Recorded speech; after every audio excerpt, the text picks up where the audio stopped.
మీ నాన్నగారి గురించి ఎవరికి పడుతుందమ్మా? ఆయన్ని గురించి అహర్నిశలు ఆలోచించే నీకు నాకు తప్ప.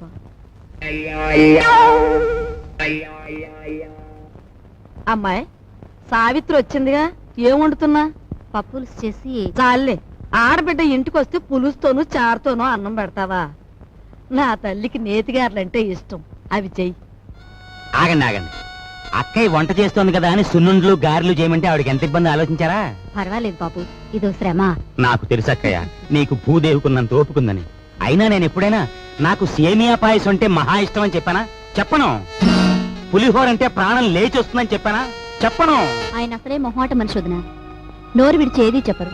ఆ అబ్బాయి చెప్పకపోయినా ఈ ఇంటికి అల్లుడుగా వచ్చాక ఆ మాత్రం చేసి పెట్టాలని దానికి మాత్రం తెలీదు.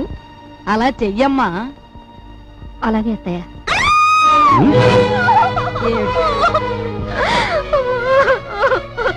ఏమిటే, ఏమైంది? ఎందుకు ఏడుస్తున్నావు? ఏమన్నా తేలు కుట్టిందా? పావుల నర్సయ్యకి ఫోన్ చేస్తా. తేలు కాదండి, చచ్చిపోయిన సన్యాసిరావు గారు చటుక్కున జ్ఞాపకం వచ్చారండి. ఆ మూల కూర్చుని ఏడుస్తావేమిటే? ఆ ఏడితే ఏడిపేదో ఇటు వచ్చాడు. ఈ కేడొచ్చండి. అవునన్నట్టు ఎవరో జ్ఞాపకం వచ్చి ఏడుస్తున్నావు కదా, హూ ఇస్ దట్ సన్యాసి? ఏదైనా ఫ్లాష్ బ్యాకా? ఏం బ్యాకో నాకు తెలియదు గాని తమలాగే అతను కూడా ఒక రోజు అత్తారింటికి వచ్చాడండి. ఇంతకేం జరిగింది? ఆయన గారు వచ్చి సరిగ్గా అయ్యగారు అడిగిన పిండి వంటలే చేయించుకొని తిన్నారండి. తింటే తినాలే, ఆ తర్వాత ఇంకా ఏం జరగాలంటే రాత్రి అయ్యేసరికి జ్వరం వచ్చిందండి, ఆ తర్వాత వాంతులండి, ఆ తర్వాత విరోచనాలండి. తీరా చూస్తే కలరా అన్నారండి. కలరానా? ఆ మర్నాడు పొద్దున ఆ బాబుగారు ధన్మని చచ్చిపోయారండి. ధన్మని చచ్చిపోయాడా? సరిగ్గా ఈయన అడిగిన పిండి వంట పిండి వంటలు వద్దు, పాడు వద్దు కానీ. నీకు నమస్కారం తల్లి, ముందే చెప్పావు. మనిషి బాగుంటే చాలేమ్మా, పిండి వంటలు లేకపోతే పోయాయి.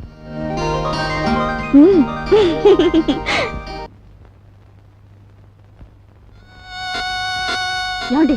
వచ్చే అన్నయ్య వచ్చేస్తున్నాడు. అసలు విషయం తేలిపోవాలి. జాడిని చదిపెట్టండి, ఊరుకుంటే లాభం లేదు.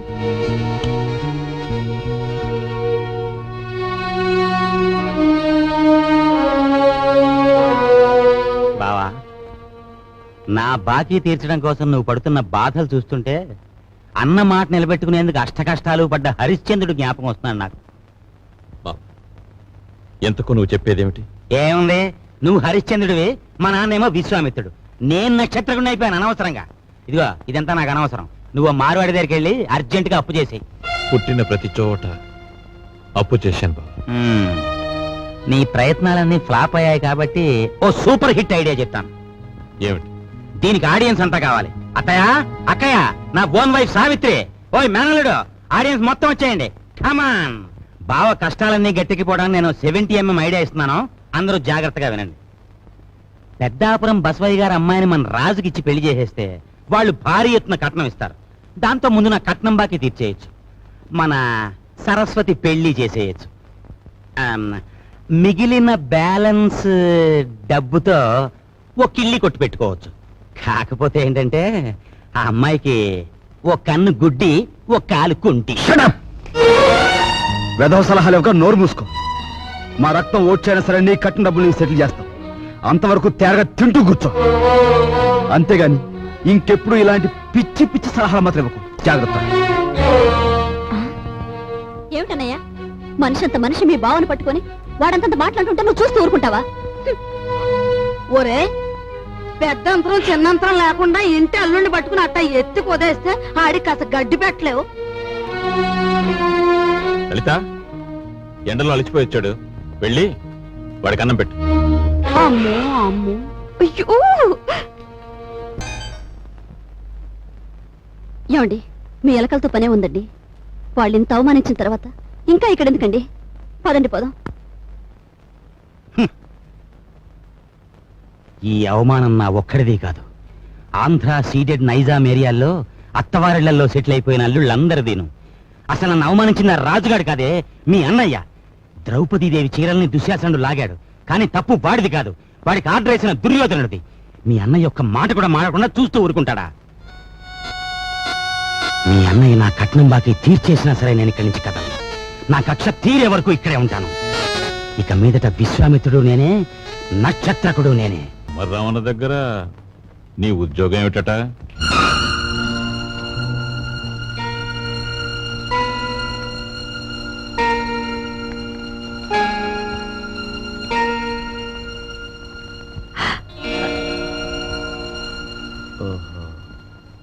మాట్లాడమే.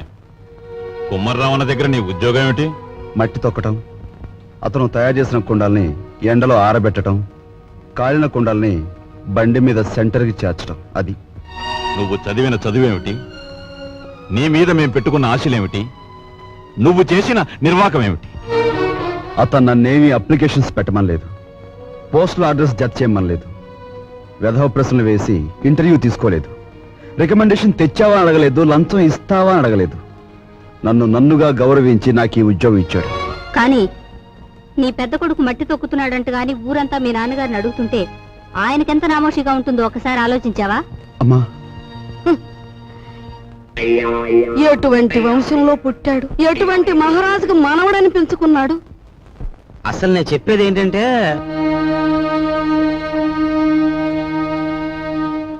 ఇలాంటి అప్రదిష్ట పనులకు తలపెడితే ఈ ఇంట్లో ఇంకా పెళ్లి కావాల్సిన పిల్లలు ఉన్నారు. వాళ్ళని చేసుకోవడానికి ఎవడైనా ముందుకొస్తాడా? ఏ మా చెల్లెలు పెళ్లి చూపుల సమయంలో మీరు వచ్చి పెంట చేశారే, అప్పుడు లేదా ఈ అప్రదిష్ట? నాన్న, ఏమీ చెయ్యకుండా మీకు భారంగా ఉండే కంటే ఏదో ఒక పని చేసి ఇంత సంపాదించడం నా బాధ్యత అనుకున్నాను, సంపాదిస్తున్నాను. ఆ విధముగా రామలక్ష్మణులు అడవికి బయలుదేరిన వారై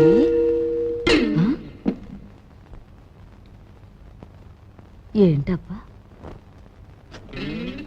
ఓ చిన్న సచ్చినాడా, ఆ పెద్ద సచ్చినాడేమో మట్టి తొక్కుతున్నాడా, వీడేమో పాచి ఊడుస్తున్నాడా. వీళ్ళకి ఏం పోయే కాలం వచ్చిందమ్మా? ఇంతకీ నేను పని మనిషిని ఎందుకు పెట్టట్టు? అబ్బాయ్, ఏంటమ్మా? నువ్వు ఆఫీస్కి వెళ్తున్నావల్లే ఉంది. పెళ్లి దగ్గరకు వచ్చింది కదా, పనులన్నీ తొందరగా జరగాలి. అప్పడాలు చెయ్యాలి, ఒడియాలు పట్టాలి. ఓ 400 ఉంటే అమ్మాయికి ఇవ్వు. అమ్మా, ఆఫీసులో లోన్కి అప్లై చేశాను, అది రాగానే ఇస్తాను. అదేమిటన్నయ్య, అయ్యవారు వచ్చే వరకు అమావాస్య అవుతుందా? తెలిసిన వాళ్ళ దగ్గర ఏ చేబుదలో తీసుకుని ఈ పని కాస్త జరిపించు. వెళ్ళిది.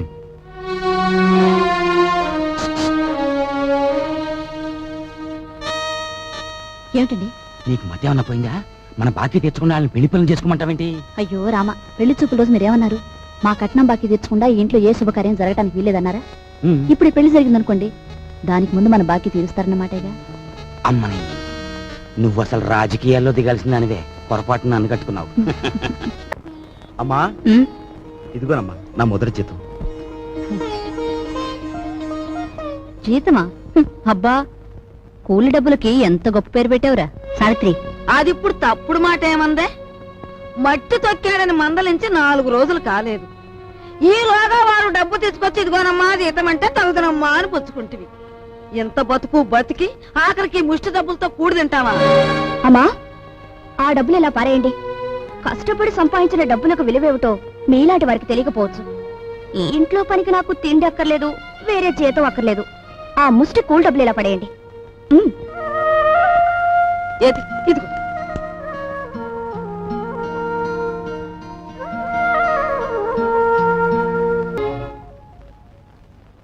అమ్మాయి సావిత్రి, ఏమ్మా? మీ అన్నయ్యకి ఏదో డబ్బు వచ్చినట్టుంది. రేపు పొద్దున్నే మీ ఆయన్ని అడగమను, లేకపోతే అది కాస్త పులుసులో కలిసిపోద్ది. అలాగేనమ్మా.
ఎక్కువ వేసి వెళ్ళాను కదా, ఇప్పుడు తీస్తుంది ఏమిటి?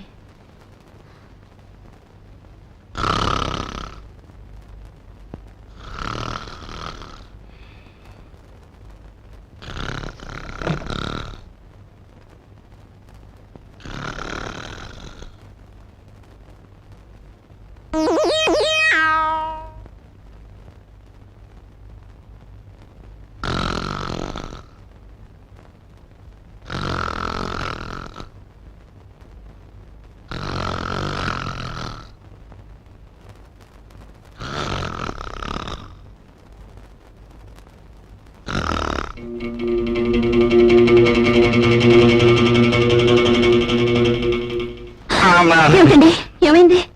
ఏం లేదే, ఒంటరిగా పడుకుంటే నిద్దట్లో పేడకలలు వస్తున్నాయి.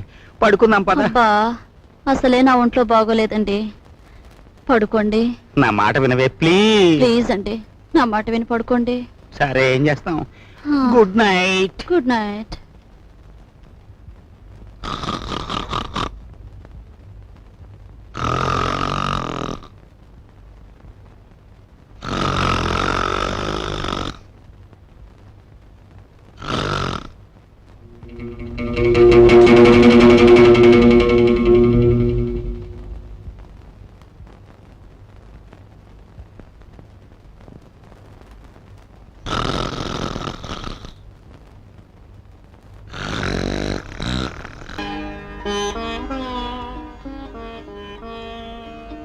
ఇవాళ నీ కొడుకు ప్రయోజకుడైనందుకు ఇప్పుడు నువ్వు ఉంటే ఎంత ఆనందించేవాడివిరా.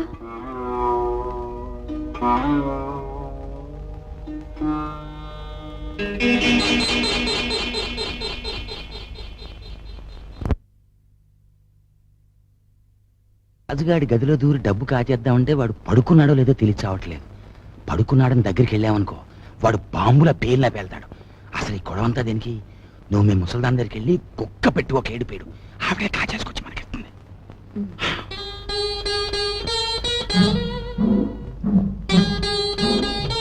రాజు సైకిల్ దుక్కి సంపాదించిన డబ్బుతో ముందు అప్పులు తీరుస్తానంటున్నాడు. మమ్మల్ని మాత్రం ఆగమంటున్నాడు. వాడు సైకిల్ తొక్కుతానంటే మనం అందరం వాడిని కాదన్నాం. ఇప్పుడు ఆ డబ్బు మనం కావాలంటే ఏం బాగుంటుందమ్మా? అందుకే వాడి చేతిలోంచి మనం తీసుకోము. మరి నువ్వు ఆ గదిలోకి వెళ్తావు, ఎవ్వరికీ అనుమానం ఉండదు. ఆ డబ్బు నువ్వు తెస్తావు.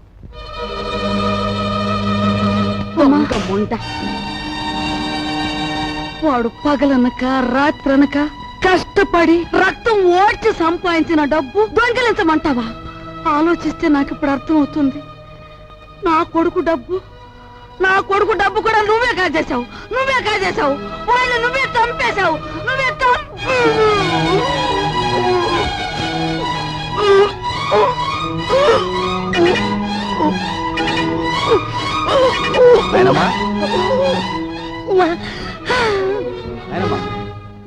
బాబు, ఏమైందేనమ్మా? ఎందుకు కేకలు పెట్టావు? ఏమైందేనమ్మా? ఏం లేదు బాబు, ఏదో పీడకలు వచ్చింది. మీ నాన్న గుర్తుకొచ్చాడయ్యా. సరే, ఊరుకో.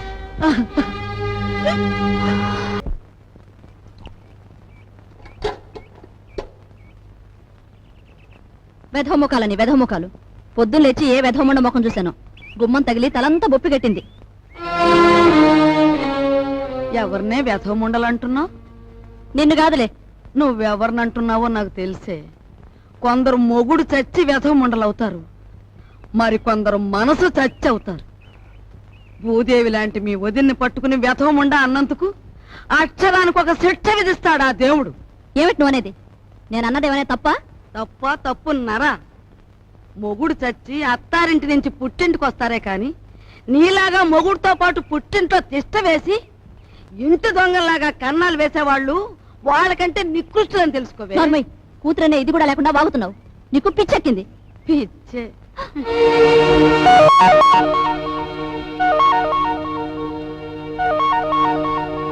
రా అమ్మా, రా. సమయానికి వచ్చావు. చూసావా అమ్మా, దేవుళ్ళంటే నా బిడ్డని మింగింది కాకుండా అది ఎన్ని మాటలు అంటుందో. ఇవి చేతులు కావనుకో అమ్మా. నీకు అన్ని భోగాలు ఉండి కూడా మా ఇంటికొచ్చి ఎన్నో మా కష్టాలు చూసిందానివి. నువ్వే ఏదైనా ఉపాయం ఆలోచించి ఈ గాది కింద పందికొక్కుల్ని విరగడి చేయి తల్లి. మీరేం బాధపడకండి మామగారు, నేను మీ మనవడు కలిసి ఆలోచించాం. నాకు చిన్నప్పటి నుంచి లక్షాధికారులతో మాట్లాడటం అంటే చెడ్డ సరదా అండి. మీ అంతటా మీరే పిలిపించేసరికి నేను కూడా ఓ లక్షాధికారిని అయిపోయిన ఫీలింగ్ వచ్చేసిందండి. ఏం లేదు, మా జయ లక్షల్లో పుట్టి లక్షల్లో పెరిగింది. కూర్చోండి. అదృష్టవంతురాలు, తొందరగా రా. ఆ అదృష్టానికి వారసురాలుగా మాత్రం ప్రవర్తించడం లేదు. ఆ ఇంట్లో 4 రోజులుండి ఇక్కడికొచ్చినా ఆ గూటి పలుకే పలుకుతోంది. నిజానికి ఆ ఇంట్లో డబ్బు యొక్క విలువ తెలిసింది మీ ఇద్దరికేనన్న నా అభిప్రాయం. అంచేత మీరిద్దరూ ఇక్కడే 4 రోజుల పాటు ఉండి మా జైకి డబ్బు యొక్క విలువేమిటో కాస్త తెలియజెప్పండి. మీ ఇంట్లో సెటిల్ అయిపోయి మీ అమ్మాయికి డబ్బు గురించి చెప్పడం అంటే కాశ్మీర్లో పుట్టి పెరిగిన వాడికి ఐస్ మొక్కల గురించి చెప్పినట్టు ఉంటుందండి. సరే, మమ్మల్ని ఎప్పటి నుంచి రమ్మంటారో చెప్పేయండి. ఈవేళే వచ్చేస్తే చాలా సంతోషిస్తాను.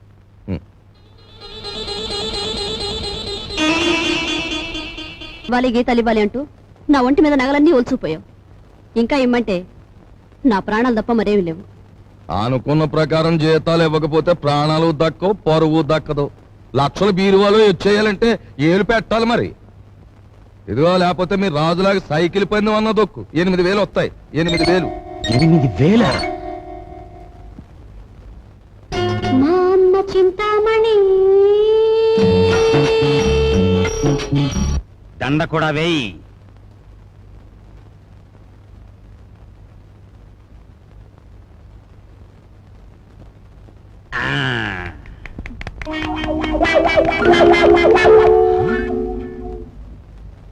ఏమండి, జనం ఎవరు లేరండి.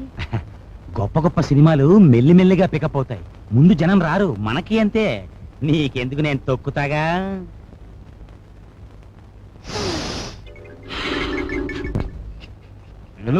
రావయా, రిబ్బన్ కటింగ్ టైం అయింది. రే, రికార్డు పెట్టా.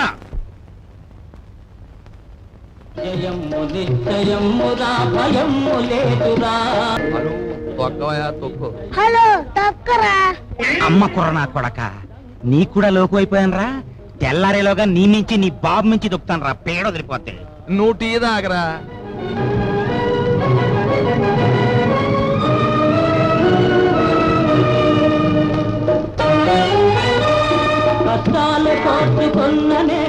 సావిత్రి, నీ మొగుడికి నిద్రమత్తు పోయి హుషారుగా సైకిల్ దొక్కి పందెం గెలవాలి అంటే ఒకే ఒక పద్ధతి ఉంది.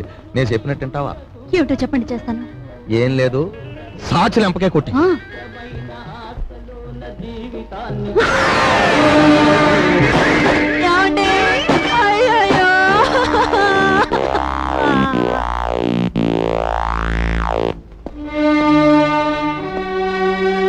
చూడు బ్రదర్, మీ దంపతులిద్దరూ మీ బావగారింట్లో ప్రవేశించి ఆయన చావు కారకులయ్యారు. అందుకే మిమ్మల్ని ఇక్కడికి పిలిపించాను. ఇక్కడ మా ఇంట్లో మా సంపదను దోచుకోవడానికి మీరెన్ని ప్రయత్నాలు చేశారో సాక్ష్యాధారాలున్నాయి. వాటితో మా అమ్మాయి మిమ్మల్ని పోలీసులకు అప్పగించగలదు. కానీ అలా చేస్తే పోయేది ఆ ఇంటి పరువే గనక అలా చేయదలుచుకోలేదు. ఆ నగలివు.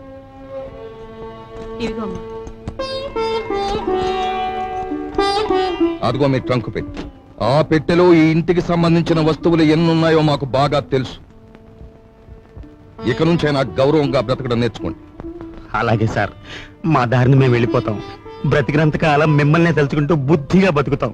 మాకు సెలవిప్పించండి. వెళ్ళండి. పదవే.